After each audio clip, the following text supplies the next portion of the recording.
Hindi nagtagal, nakarating ang dalawa sa labas ng tirahan ni Leng Luo. Linaw ni Huawu daw ang kanyang lalamunan at malakas na tumawag, humihingi ng tagpo si Huawu daw. Sumunod si Duan Masheng na yumukod ang kanyang mga kamay, sa harap ni Leng Luo, si Huawu daw ay tunay na isang junior. Pagkatapos, sa isang langit-ngit, bumukas ang pinto, at si Leng Luo, na nakasuot ng maskara, ay lumabas, nakapamaywang ang mga kamay, ang kanyang tingin ay bumagsak kay Huawu daw at Duan Masheng. Ano iyon? Walang ganang tanong ni Leng Luo. Diretso sa punto si Huawu daw, maaaring mapanganib ang Evil Sky Pavilion, pakiusap, Elder Leng, tulungan mo kami. Mahinang tumawa si Leng Luo, anong panganib ang maaaring mayroon? Sa inyong lahat, sapat na ang Evil Sky Pavilion. Yumukod si Huawu daw at nagpaliwanag, kasalukuyang nagkukubli ang Pavilion Lord at hindi maaaring gambalain. Ngayong humaharap ang Evil Sky Pavilion sa isang mabigat na kaaway, marahil si Elder Leng lamang ang makakayanan nito. Itinuro ni Leng Luo ang katabing bahay, maaari mong tanungin si Matandang Pan. Pagkasabi niya, langit-ngit na bumukas ang katabing pinto, at si Panlit Ian, na may hawak na sisidlan ng alak, ay tamad na sinabi, talagang hindi ka disente, habang nagkukubli ang Pavilion Lord, ikaw ang dapat manguna. Ang isang matandang tulad ko ay maaari lamang manlimos ng pagkain at inumin. Humalaklak si Leng Luo, huwag kang magsalita ng walang kabuluhan, bumabalik na ang iyong paglilinang, huwag mong isiping hindi ko alam. Sumagot si Panlit Ian, hindi ba't pareho rin tayo? Kakaiba ang tagpong ito, pagkatapos ng lahat, sila ay dalawang nangungunang master, gayunpaman ay nagtatalo sila na parang mga bata. Mabilis na pinutol ni Huawu daw ang kanilang pagtatalo, mga elder, pakiusap, pakinggan ninyo ako. Ang taong ito ay isang henyo sa swordsmanship, marahil kayong dalawa lamang ang makakayanan siya. Kung magtutulungan kayong dalawa laban sa kaaway, hindi ba't kahanga-hanga iyon? Tumingin sina Leng Luo at Panlit Ian kay Huawu daw, nagmula ka sa Cloud Sect, at ang iyong kahusayan sa Six Union sa mga Dowsales ay malalim. Hindi mo ba ito kayang harapin? Nagpakita ng nahihiyang ekspresyon si Huawu daw, mahusay lamang ako sa depensa, hindi sa opensa. Bukod dito, ang antas ng paglilinang ng taong ito ay higit na nakahihigit sa akin. Higit na nakahihigit sa iyo. Bahagyang nagulat si Leng Luo. Marami na siyang nakita sa mundo, at kakaunti ang mga cultivator ng parehong ranggo na maaaring tumapat sa Pavilion Lord, kung gayon, sino ang taong ito? Isang henyo sa swordsmanship. Tumango si Huawu daw bilang tugon, tama. Walang pakialam na sinabi ni Leng Luo, si Luo Changqing ng Cloud Sect, si Sword Saint Luo 13, at iba pa, lahat sila ay mga junior at hindi karapat-dapat sa aking hamon. Mas nahihiya na ngayon si Huawu daw, kung ang dalawang iyon, kaya niyang harapin ang kanyang sarili, bilang kanilang senior. Ang taong ito ay nagngangalang Gang Yuando. Nang marinig ang pangalang ito, nahulog mula sa kamay ni Panlit Ian ang kanyang sisidla ng alak na may langit-ngit, at natigilan siya sandali, bahagyang nanginginig ang kanyang kanang daliri. Bagamat nakasuot ng maskara si Leng Luo, ang kanyang mga mata ay nagpapakita ng gulat na ekspresyon, malinaw na nababahala rin. Mabilis siyang umubo, nagtatakip, katandaan na, hindi na makahawak ng sisidlan. Kailangan kong aminin, Elder Leng, mas mababa ang aking kakayahan kaysa sa iyo. Ang ganitong uri ng henyo sa swordsmanship, mas mabuting ikaw ang humarap sa kanya. Bakit walang alak? Ano ang pagkakaiba ng buhay na walang alak at kamatayan? Aalis na ako para maghanap ng alak, bumantong hininga si Panlit Ian at tumalikod upang umalis. Mabilis na gumalaw si Leng Luo, hinaharangan ang kanyang daan, alam kong mahal mo ang alak, at isinasaalang-alang ang iyong mga problema sa paggalaw, mayroon akong inihanda para sa iyo, inilagay sa iyong patio. Nagtaka si Panlit Ian, talaga. Bahagyang itinaas ni Leng Luo ang kanyang kamay, at isang mahinang forceful energy ang bumalot sa isang garapon ng alak, na lumutang sa kanyang palad, 100 taong timpla. Nawalan ng imik si Panlit Ian, habang mahinang bumantong hininga si Leng Luo, sa usapin ng mga pananaw at tagumpay sa paglilinang, tunay ngang nakahihigit ako sa iyo. Ngunit sayang, malubha ang aking mga sugat, At ang aking energy C at energy center ay hindi kasing bilis ng iyong paggaling. Mayroon kang Black Magnolia upang tulungan ka, kung ikaw ay lalaban ng buong lakas mo. Kahit hanggang kamatayan, hindi mangangahas si Gang Yuando na maliitin ka. Nang marinig ito, dumilim ang mukha ni Panlit Ian, lalaban hanggang kamatayan. Ganoon ba talaga ka seryoso? Sabi ni Leng Luo, narinig kong nangako ka sa harap ng Pavilion Lord na ang iyong buhay ay pag-aari ng Evil Sky Pavilion. Huwag kang umurong ngayon, sa buong Evil Sky Pavilion, ikaw lamang ang may kakayahang pigilan si Gang Yuando. Mariing sumagot si Panlit Ian, kung kinakailangan kong lumaban hanggang kamatayan, gagawin ko. Hindi ako umiiwas sa responsibilidad o natatakot.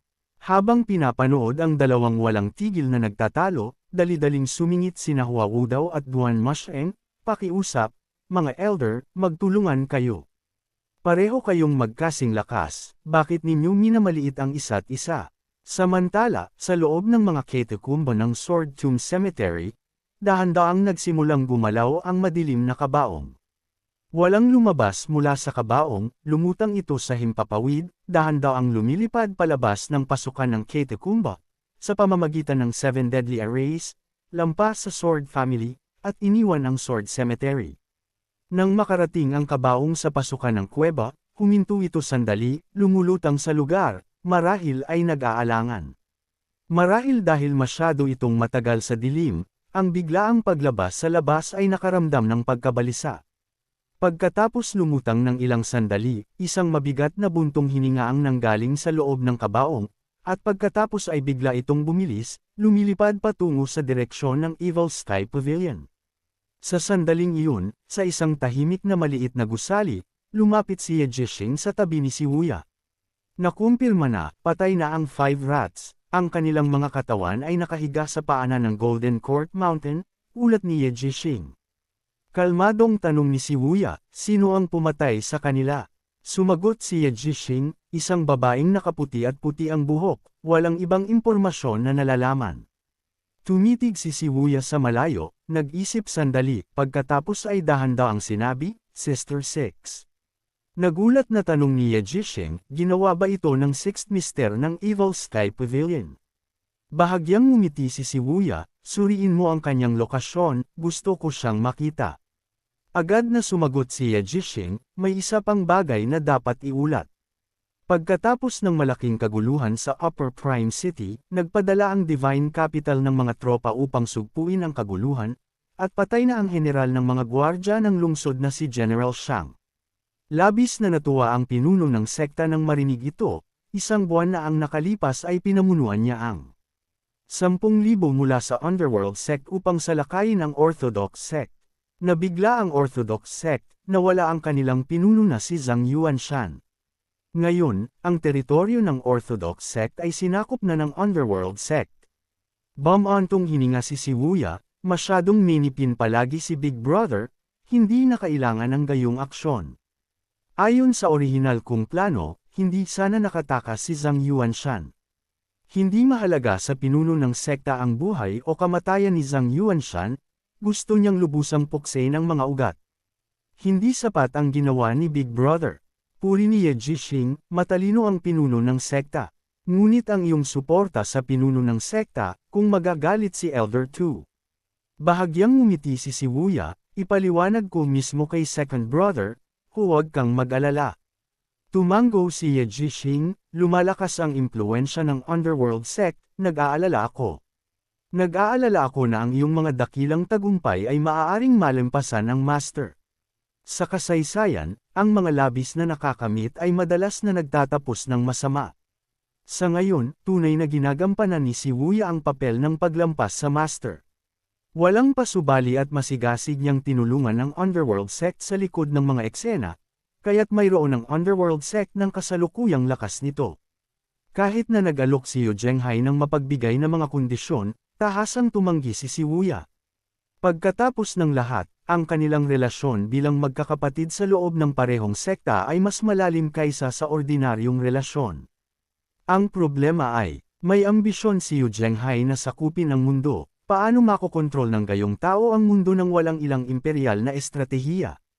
Sabi ni Ye Jishing, Nang marinig ito, bumaling si Shibuya upang tingnan siya. Jishing, ano sa tingin mo ang layunin ng pag-iral ng isang cultivator? Bahagyang nagulat si Ye Jishing, hindi inaasahang biglang magtatanong ang pinuno ng sekta ng gayong tanong. Nag-isip siya, kailangang maghanap ng balanse sa pagitan ng hindi masyadong malalim at hindi mukhang mababaw. Huwag kang mag-atubiling sabihin ang iyong iniisip, dagdag ni Shibuya. Nang marinig ito, nag-isip sandali si Ye Jishing bago magsalita, pinuno ng sekta. Sa aking opinyon, ang isang cultivator ay humahakbang sa landas ng paglilinang upang dagdagan ang kanilang lakas. Kung mas malaki ang lakas, mas malaki ang mga hangarin. Tumango si Shibuya, hindi masama ang iyong pag-unawa. Sasabihin ko sa iyo ang higit pa tungkol sa ibang mga bagay kapag may pagkakataon. Susundin ko ang mga aral ng pinuno ng sekta. Mabilis na lumipas ang isang araw. Sa paanan ng Golden Court Mountain, nagpapatrolya ang mga babaeng cultivator sa lugar ayon sa utos ni Huawudao. Nakabitin sina Panzong at Zhou Jifeng sa mga sanga ng puno, nakatingin sa malayo. Doon, ang asul na hadlang ay nagpakita ng malinaw na mga pagbabago-bago. Nagsalita si Panzong, habang nagkukubli ang Pavilion Lord, maaari bang balak niyang gamitin ang natitirang kapangyarihan ng hadlang? Umiling si Zhou Jifeng, mahirap sabihin. Kung gayon, sana'y makatagal pa ng kaunti ang kapangyarihan ng hadlang. Nagsisisi ka ba? Hindi kailanman. Kung hihilingin kang mamatay, gagawin mo ba? Brother Pan, talagang kakaiba ka, sinusubukan mo akong hulihin, tumawa si Zhou Jifeng. Habang nag-uusap ang dalawa, napansin ng mga babaeng cultivator ng Evil Sky Pavilion ang isang madilim na bahid sa malayo.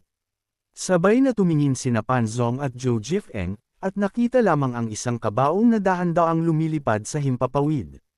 Lahat ng babaeng cultivator ay naglabas ng kanilang mga sandata, tensyonadong nakatitig sa papalapit na kabaong, na parabang humaharap sa isang mabigat na kaaway.